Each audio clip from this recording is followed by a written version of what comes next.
Assalamualaikum warahmatullahi wabarakatuh. Kembali lagi dengan Yogi di sini. Pada kesempatan kali ini kita akan mencoba membahas sedikit mengenai pemrograman mobile.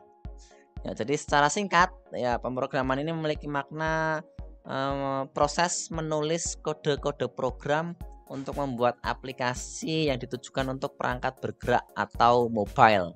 Dan perangkat mobile ini tidak harus smartphone ya. Jadi smartphone itu bukan satu-satunya perangkat mobile yang ada di dunia ini ya. Jadi kata mobile di sini memiliki arti perangkat komputer yang dapat dengan mudah digenggam oleh penggunanya. Jadi perangkat mobile itu sengaja dibuat dengan tujuan agar mudah dibawa kemanapun alias portable ya. Terus macam perangkat mobile di sini ada beberapa ya. Saya ambilkan contohnya ada handphone, smartphone, ada komputer tablet ya, alat baca elektronik, e-reader. Yang paling terkenal itu Kindle dari Amazon ya. Terus ada smartwatch. Sekarang sudah banyak sekali smartwatch ya. Mulai dari iOS, mulai dari Apple ya. Terus bahkan sampai Xiaomi pun sudah ada smartwatchnya ya, dan lain sebagainya. Terus sistem operasi untuk mobilenya ada beberapa. Yang paling terkenal ini ya, ada Android, itu untuk kebanyakan smartphone,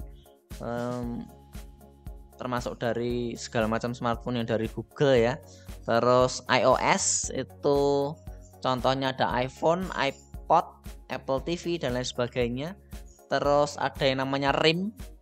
RIM ini mungkin sudah usang ya, tapi mungkin kalau kalian tahu, untuk pengguna BlackBerry itu adalah OS-nya untuk BlackBerry ya, namanya RIM. Terus ada Windows Phone. Windows Phone itu untuk keluaran dari Microsoft dan juga Nokia zaman dulu. Nokia paling terkenal Nokia Lumia waktu itu ya. Kalau yang lainnya ini yang tidak terlalu terkenal ya sekarang ya, ada Symbian, Tizen, Google Fuchsia. Ini masih tahap pengembangan ya, Google Fuchsia ini. Terus bahasa pemrograman, untuk di Android ada, kita bisa menggunakan Java, Kotlin atau C++ ya. Untuk iOS kita bisa menggunakan Swift atau Objective-C. Untuk mobile Windows kita bisa menggunakan C. Untuk cross platform kita bisa menggunakan JavaScript, TypeScript maupun Dart ya.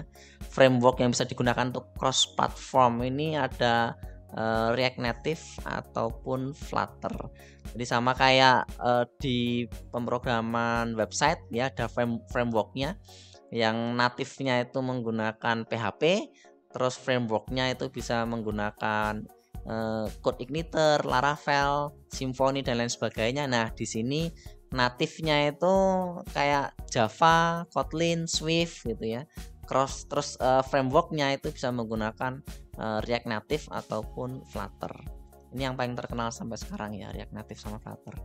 Terus aplikasi mobile, untuk pemrograman mobile itu ada 3 ya. Jadi secara garis besar ada 3, ada aplikasi natif, aplikasi hibrid, dan yang terakhir adalah aplikasi web ya. Untuk aplikasi natif itu adalah aplikasi yang hanya berjalan di satu OS saja. Jadi dikembangkan dengan bahasa pemrograman tertentu untuk satu operating system, contohnya Android, iOS, BlackBerry dan lain sebagainya ya. Jadi contohnya ini kita bikin sebuah aplikasi untuk Android ya. Terus kita bikin satu buah aplikasi untuk iOS dengan pemrograman Swift contohnya. Nah, ini Java, Kotlin, Objective-C ya, Swift, Cypress, RIM dan lain sebagainya tadi ya. Toolsnya kita bisa menggunakan Eclipse, IDE. IDE itu adalah Integrated Development Environment ya. Jadi kayak semacam tools pengembang aplikasi gitu. Tools untuk membuat aplikasi ya. Cuman Eclipse ini sekarang pun sudah tidak direkomendasikan ya. Eclipse ini ya mungkin walaupun masih ada yang membuat menggunakan Eclipse, tapi karena sudah muncul Android Studio dari Google, maka Eclipse ini sudah mulai jarang digunakan ya. Ada Xcode Visual Studio dan juga Android Studio yang akan kita pelajari nantinya.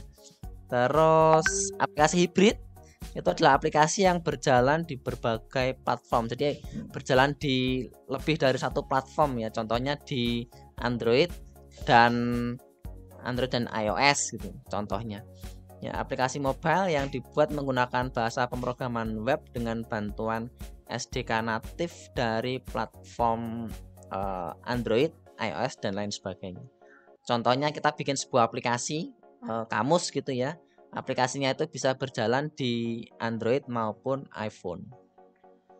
Bahasa pemrogramannya yang berbasis JavaScript bisa menggunakan React Native dan NativeScript. Kalau Dart itu kita bisa menggunakan Flutter, HTML, CSS. Ini hanya untuk UI UX-nya aja ya. Toolsnya kita bisa menggunakan Ionic, Cordova atau PhoneGap, Xamarin dan lain sebagainya. Terus ada lagi yang namanya aplikasi web gitu ya. Aplikasi web ini dikembangkan penuh dengan menggunakan bahasa pemrograman web ya. Ya, segala macam hal yang berkaitan dengan pemrograman web dari PHP dan lain sebagainya itu bisa dimasukkan ke sini. Dan ini hanya bisa diakses melalui web browser ya. Jadi kalau misal kalian ambil contoh m.facebook.com, nah itu memang tampilannya dibuat khusus untuk Android ya. Dibuat khusus untuk mobile ya. Sayangnya untuk yang aplikasi web ini tidak bisa publish di Play Store maupun App Store ya. Kalau yang aplikasi hibrid dan aplikasi natif ini bisa digunakan untuk publish di App Store maupun Play Store. Ya, itu saja yang dapat saya sampaikan untuk kesempatan kali ini. Sampai ketemu di video berikutnya.